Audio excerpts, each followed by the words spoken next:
Hello കൂട്ടുകാരെ, എൻ്റെ പേര് അവന്തിക. വീട്ടിൽ അമ്മ എന്നെ മുത്തമ്മ എന്ന് വിളിക്കും. നിങ്ങൾ എന്നെ മുത്തമ്മ എന്ന് വിളിച്ചോ? ഈ ബുക്കൊക്കെ കണ്ടില്ലേ? ഇതൊക്കെ എനിക്ക് ക്വിസ് മത്സരത്തിനും സ്കൂളിൽ നിന്ന് ഓരോ പരിപാടിക്കൊക്കെ ടീച്ചർമാർ എനിക്ക് പ്രൈസ് ആയിട്ട് തരുന്നതാണ് ഈ ബുക്കൊക്കെ. നമുക്ക് ഈ ബുക്ക് ഓരോന്നോരോന്നായിട്ട് ഓരോ വീട്ടിൽ നമുക്ക് കാണാം. ആദ്യം ഞാൻ വായിക്കാൻ പോണ ബുക്ക് തെന്നാലി രാമ കഥകൾ. ഈ ബുക്കാണ് വായിക്കാൻ പോകുന്നത്. നമുക്ക് ആദ്യം ആ മുഖം കാണാം. ഓരോരോ വീഡിയോ ആയിട്ട് നിങ്ങൾക്ക് കാണാം. തെന്നാലി രാമ കഥകൾ. എനിക്ക് റിപ്പബ്ലിക് ഡേ ക്വിസ് വിന്നറായിട്ട് കിട്ടിയതാണ് ഈ ബുക്ക്. തെന്നാലി രാമൻ 16-ാം നൂറ്റാണ്ടിലെ വിജയകരന സാമ്രാജ്യത്തിലെ ഒരു കവിയായിരുന്നു തെന്നാലി രാമൻ. തെന്നാലി രാമൻ എന്നറിയപ്പെടുന്ന ഗർഭവതി തെന്നാലി രാമകൃഷ്ണൻ 1480 1528 ഇദ്ദേഹത്തെ വികടകവി എന്ന പേരിലും അറിയപ്പെടുന്നു. രാമൻ പണ്ഡിതനായിരുന്നു, അതുപോലെ വിദൂഷകനും ഫലിത പ്രിയനും ആയിരുന്നു.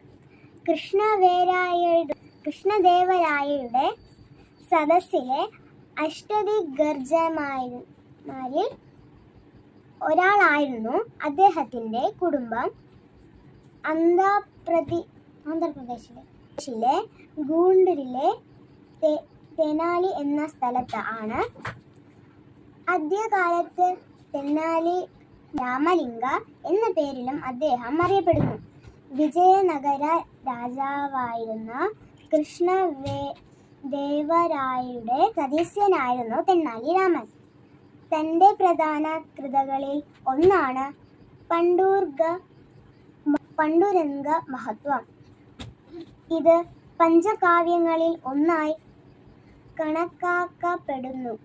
പ്രവാചകനായ ഉദ്ധവനെ കുറിച്ചുള്ള ഉദ്ധരത്യ ചരിത്രം എന്ന കൃതിയും ഖഡികചല എന്ന സ്ഥലത്തെ കുറിച്ചുള്ള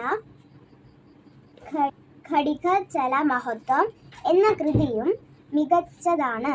ഇത് ഇത്രയുമാണ് തെന്നാലി രാമന്റെ ആമുഖം. നമുക്ക് അടുത്ത തെന്നാലി രാമനും സന്യാസിയും എന്ന കഥ അടുത്ത വീഡിയോ നമുക്ക് കാണാം.